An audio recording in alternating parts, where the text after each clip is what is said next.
Биография как легенда, легенда как балет, как танец, который своим рисунком делает невероятные переплетения, невероятно плотный.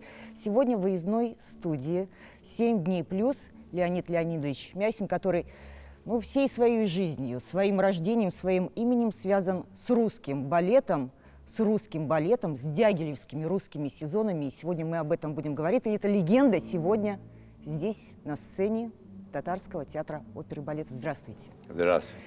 Леонид Леонидович, вас знают в Европе как Лорка Мясин. Называют также Мясин-младший. Здесь приходилось слышать Лорка Леонидович и Леонид Леонидович. Вот какое из этих имен вам теплее? Теплее Леонид Леонидович, конечно, или Леня. Вот Почему? это, я же так родился. В нашем доме говорят Леонид, Леня, Лёка, Лёля. Там пришлось так за границей там совершенно по-другому произноситься вообще. Леонид Мясин. Это совершенно латинское такое произносение. Так что Лорка это легче. Это появилось, когда мне было 12,5. Леня, Лёка, непонятно, а вдруг Лорка, потому что папа знаком был с Федерико Гарсиа Лорка, и вот так и осталось, и все. Но это еще такое артистическое, такое очень Да, короткое псевдоним. имя, Да, яркое, звучное. Да, это только артистическое имя мое, абсолютно, вы знаете. А когда вы говорите, откуда я там, Италии, Франции, Да, Испании, вы родились в я вам Нью-Йорке. объясню. На паспорте написано день рождения, там какой бы ни был, французский, американский, греческий, а там же не написано, откуда душа, с какой страны душа, откуда корни, не написано. Здесь Вот это приходилось мой ответ. слышать тоже за кулисами, что Леонид Леонидович на 150% русский. Да. Вы так себя чувствуете? Это мне очень, вы знаете, вчера после первой премьеры на сцене подходили ко мне вот люди, певцы из хора, там из зала тоже, там. И меня это очень тронуло, потому что они в большинстве сказали, что они чувствуют русскую душу моей работы. Это может быть самый драгоценный комплимент. Жить там всю жизнь апатридом, хотя родился в русской семье, папы и мамы нету больше, только моя сестра Татьяна осталась. И она в Америке живет, я тут, и, значит, ни с кем. Я там с барышником, когда я в Нью-Йорке был, говорил по-русски, но танцоры, которые там остались, Наташей Макаровой, а то они не приходится просто, практики никакой нету. Леней вас давно, значит, не называли, только здесь. Да, Леонид Леонидович, это так приятно. Я этот человек. Я никакой не Лорка, никакой не странец. Вы знаете, паспорта это не меняет человека, и не должно. У нас семья такая, что папа вообще семьи музыкантов. Вот расскажите о своей семье. Вот. О Леониде Папа Федоровиче. Леонид Леонидович, мой отец. Он родился в Москве. Единственный знаменитый хореограф в Москве родился. Значит, отец его на валторне играл в Большом театре, и мама пела, сопрано была в хоре. Значит, я из артистической семьи, а мама с моей стороны аристократы, Докучаевы. Вот. Кстати, очень длинная история, потому что я сделаю коротенькую. Мама уехала из России во время революции, в начале революции с бабушкой. Она приехала во Францию, много лет. И как-то она встретила моего отца, она тусовщицей была, а папа перед революцией приехал. Они встретились в Париже, они жили в Москве ровно одного квартала от другого. Вы знаете, у него миссия в жизни была, он не был отцом никогда, это не было его дело, у него времени не было до этого, он был просто так работал день и ночь, развивал идеи, у него всегда следующие идеи, он такой прогрессизм постоянный, авангард. Я думаю, что это из-за Дягилев он таким стал. Потому что он все-таки был актерчик в Москве. Сколько лет он с Дягилевым работал? Ну, тут, по-моему, 24-го года, ну, скажем, 15 лет, я думаю, да. Это все русские сезоны? Да, и вот Дягилев его заставлял учиться и всех других культур. Он вез его, ну, как во Франции и в Испанию, где он учился самых профессоров фламенко, в Италию, живопись, все. Вот так это же не было в России в это время. И, значит, и он понял, что, Дягилев понял, что у Мясина был дар. Такой, он творитель был. Рожденный творитель, и Дягилев смог это развить у него. Но, конечно, багаж колоссальный, информация культуральная разных категорий. И поэтому он думал, что у него миссия в жизни, что это он только должен творить. И он развивался всегда в другого хореографа. То он комедию ставил, то он из народного танцев. И он создал симфонический балет. Имя отца вы вернули в Россию, вот на сцену Большого театра? Я вернул, да, но как-то там они забыли о нем. Уже 15 лет тому больше. В 2005 году, по-моему, это было. Мясин через его сына еще жив. Я же ставлю его балеты. Отец вас учил? Был вашим учителем? Папа учил меня фламенко, он мне передал весь фольклор фламенко Испании. Он же из самых лучших учился, и я тоже, между прочим. Сам танцевал треуголку, и папа первые вариации. Фаруку папа мне учил, мне было, может быть, 13 лет. В первый раз вы, насколько я знаю, вышли в 9 лет на сцену и играли в спектакле Да. «Воскрешение и жизнь». И когда состоялась премьера «Грека Зорбы» здесь, в Казани, это тоже пришлось на церковный праздник, на Красную Горку. Это странно, и это странное стечение обстоятельств. Очень. Вот этот мистицизм, он в вашей жизни какую роль играет? Он просто диктует. Вы знаете, я, конечно, у меня было православное, я рос православным, крещен, и в церковь шли, и у меня с детства было. Это просто без этого не было. У нас праздники все русские дома и так далее. Я думаю, что я очень православный. Православность очень важная. Она слышна тоже в музыке Теодоракиса. Теодоракис писал для хора православного. Это было его первое сочинение.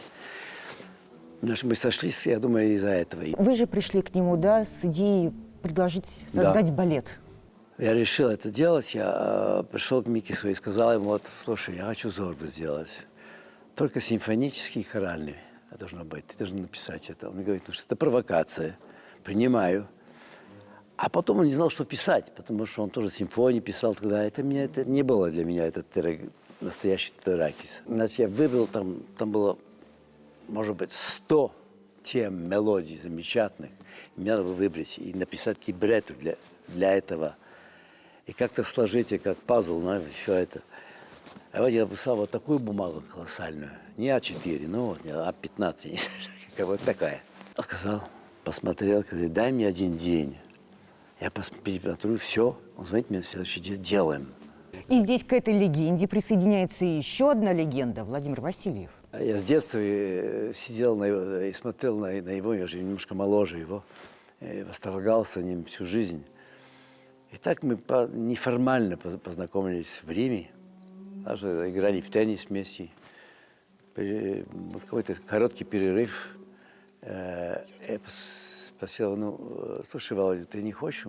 Я ставлю Зорбу. Ты не хочешь Зорбу танцевать? Смотрит на меня вот такими глазами. Давай! И вот пошло. Вот так случилось. Очень спонтанично. Вы Зорбу сколько раз танцевали? Ой, это больше 800 раз. 800 раз? Да. Это сложные? Безумно сложно. Чем? Сложно, потому что надо, как сказать, во-первых, чувствовать, как войти в необычное движение. греки танцуют не для показа. Они танцуют в мераке. То есть мераке – это как блюз по-английски для души, внутренней души. Много разных ритмов, стилей, которые каждый должен немножко принести свою инициативу, но есть точные размеры музыкальные. Нельзя выходить из этого. С этим спектаклем связано вот столько... Мир. Да, столько вот этих вот ниточек, которые вот свою вязь вяжут, и то, что Зорба впервые появился в России здесь, на казанской сцене, это тоже может быть не случайно, ведь ваш прадед, получается, Афанасий, он из Казанской губернии. Да, да. И в этом, наверное, тоже какая-то вот нить и чудо, и сплетение. Это диктует. Я не знаю, это, знаете, я просто принимаю, я верующий, я верю во всем. Только надо все-таки, как сказать, пережить через веру. Я нахожу, что все на свете это как дар. А потом ты выбираешь, что то, что тебе не хочется, и это каждый человек по-другому. Такое богатство, что, как сказать, передача, она просто такая сильная, что нельзя, как сказать, быть закрытым человеком, прагматическим, и не верить вдруг, что вот будет какое-то чудо. А вы чувствуете себя Зорбой? Ведь Зорба, он же открыт миру. Вы знаете, он скорее, как исполнитель он скорее как интеллект. личность. Да, как интеллект. Я не знаю, я скорее, может быть, ближе к Ницше. Зорба – это как это от Дионисоса через Ницше, через Казанзакиса появляется Зорба. Но, значит, в основном это Дионисос. Это воплощение Диониса, получается? Да, конечно, это современный Дионис. Современный. Это фильтр Дионисоса, Зорба. У меня это есть, кстати, это открыто к жизни. Я не могу не спросить, не задать вопрос, раньше знали ли вы о Казани? Я знал, о Нуриевском от фестивале? Нуреева, Рудольфа, потому что мы знакомы были. Да. Да, в первых годах. Тоже мы в Раскале были вместе, он ставил свое, танцевал, я ставил. Мне было 20 лет. Он немножко старше меня. Конечно, я знал, что он татарин. Но, между прочим, был такой очень сильный характер. Гордый, очень гордый. Я бы сказал, он абсолютно на русского не был похож. Особенно. Он определенно отсюда был, да. Леонид Леонидович, ну, вы Нуриеву продали семейный остров, архипелаг даже, да? Да. Остров Сирен, Да. который описан был у Гомера еще. Одиссей, Одиссей да? мимо, да, Ну да. проплывал. Да. Расскажите об этом. На этом же острове и появился Зорба, балет. Да. Это такой переход в жизни. Я всю жизнь там прожил. С детства, мне было 6 лет, когда с папой ехал. Я был гражданин острова. Хотя мы ехали в Париж, Лондон, там, etc. Но мы там 3-4 месяца в год проживали. А в детстве это очень важно. Все скалы, все камни, все углы моря я знал. Маленький замок, маленький да, балетный это, зал. знаете, как быть одиночество. Это сенсация одиночества я с детства имел. Значит, я могу понять, что вот получилось так, что мне надо было продать его, потому что я им больше не мог содержать, у меня была своя профессия, и мне сложно было семейное, двоюродных братьев были, какие-то захотели продавать, я боролся 10 лет, потом бросил. Появился Рудик, и у него тоже захотелось покоя. И он понял, да. К сожалению, он много там не жил, и не получилось, но это, как-то сказать, это было очень приятно, что к нему пошло, к какому-то миллиардеру, и все.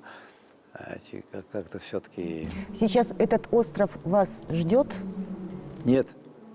Вы знаете, этот остров, там друзья мои после Нуреев купили. Да. Я приглашен всегда туда, но я не еду, потому что вообще мне времени нету никакого.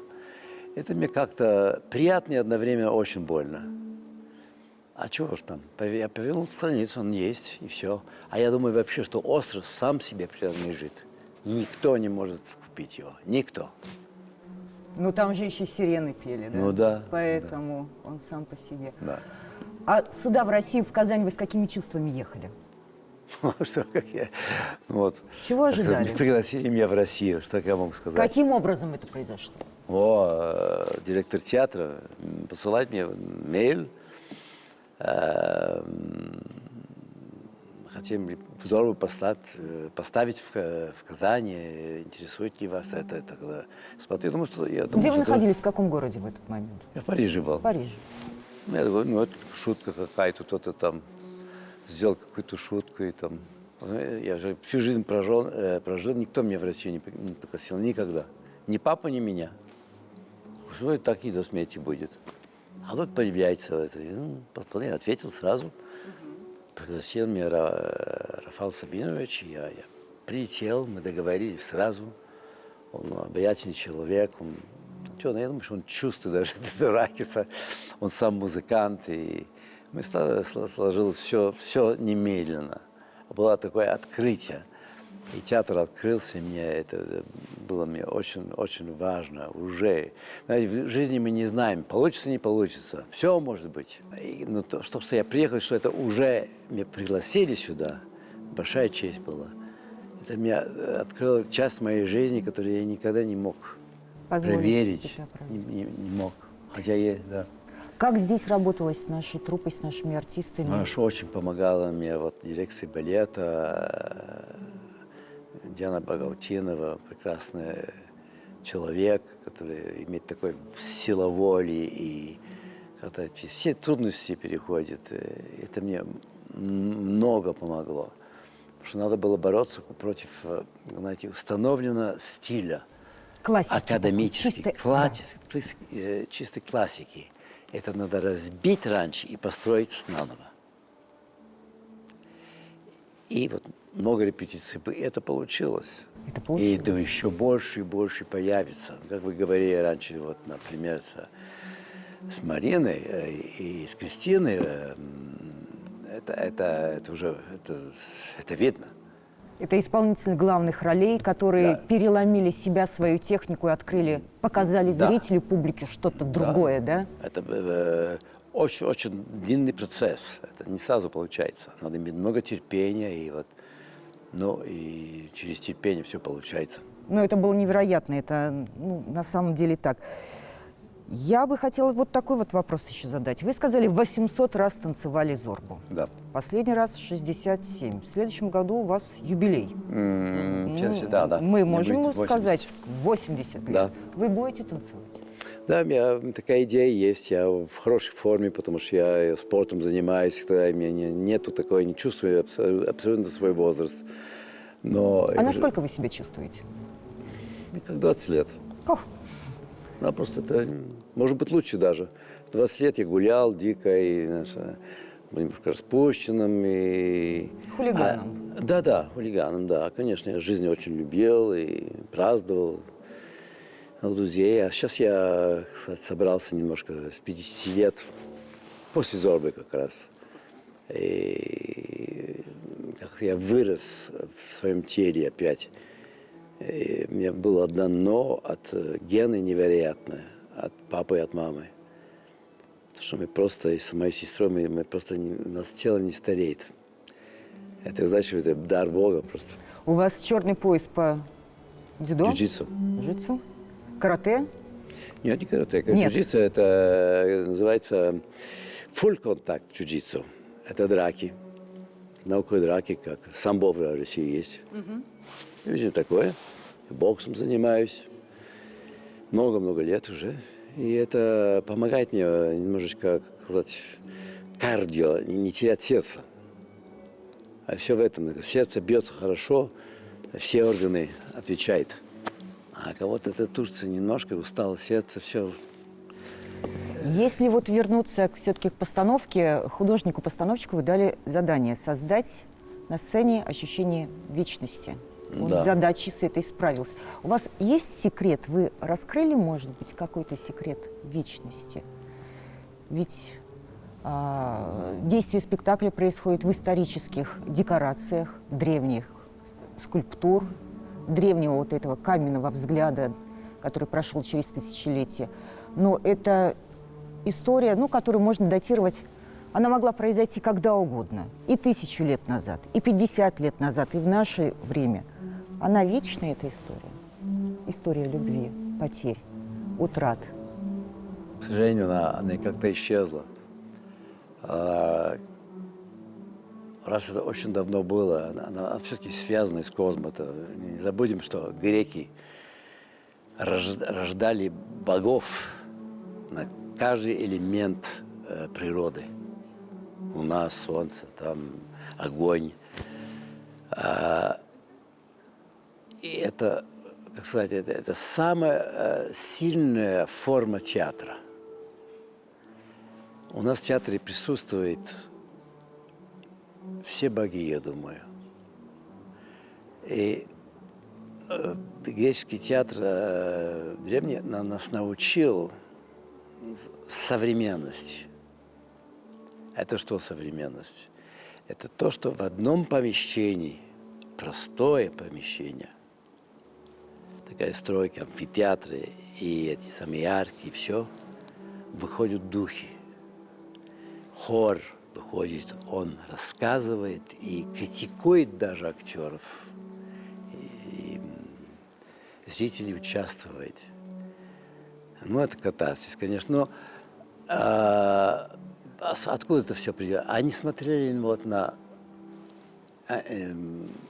вечность, на космоса, на астральные композиции мира. И от этого все получилось. И, театр был как-то рождался на этом много Леонид веков. Леонидович, вы как-то сказали, что в театр надо ходить как в церковь. Я говорю, Было я просто такое? я говорю, вот да, знаете, не надо идти в церковь, если ты не веришь. Для чего? Не надо, если ты веришь в Христа и у тебя есть ты хочешь к ним подойти, подумать о нем и с другими вместе подумать. Это же отличается дух людей, когда они становятся такими скромными в церкви. Эго остается Да. наружу. Просто не надо идти в церковь, не хочется. И ты не веришь, не надо. И также в театр. Если ты не веришь, что тут это не только ритуал, это религия, театр. Это наша церковь. Это Видите, творение. Творение, это, как сказать, наука творения. Она везде. Кто прошел, кого нету больше. Они все тут с нами живут. Так же, как в церкви. Это самое. Ну, Иисус Христос сам, это же тело, которое ушло, пришло обратно. Но это все-таки, это в нашей памяти. Но он везде есть, потому что это любовь. Сильнее этого нету. И поэтому любовь держится. Она держится благодаря музыке, живописи. Христианство держится благодаря иконами. Все было создано артистами, которые верили и рисовали. Их дух, они дарят нам их дух через картину. Открывает нам Вот другие так миры. же. И потом, может быть, веру это нельзя, как сказать, театровая классика и большие лирические оперы, когда они кверх ногами делают и там пускают какие-то деформации, я бы сказал. Это уже нахальство. Это не придумка, это не авангард никакой. То, что они в Нью-Йорке делают, так же, как и в Вероне сделали, идут. Ужасно. Это просто можно, знаете, вообще никакой провал тотальный, к счастью. Просто, может, публика немножко понимает. Они хотят видеть настоящую Кармен, настоящую из Египта. Кармен – это Севилья, Андалусия, они хотят это видеть. Ну, вот я, кроме того, например, Кармен Зефирелли, для меня это самое лучшее. Традиция. Вот, а почему? Ну, значит, в театре вот надо уважать театр, а не как место работы, но как безумного, сильного дара жизни. С нами был Леонид Леонидович Мясин. Спасибо вам, нашим телезрителям, за вашу любовь к театру, к балету, к танцам и к легендам. Всего доброго. Спасибо.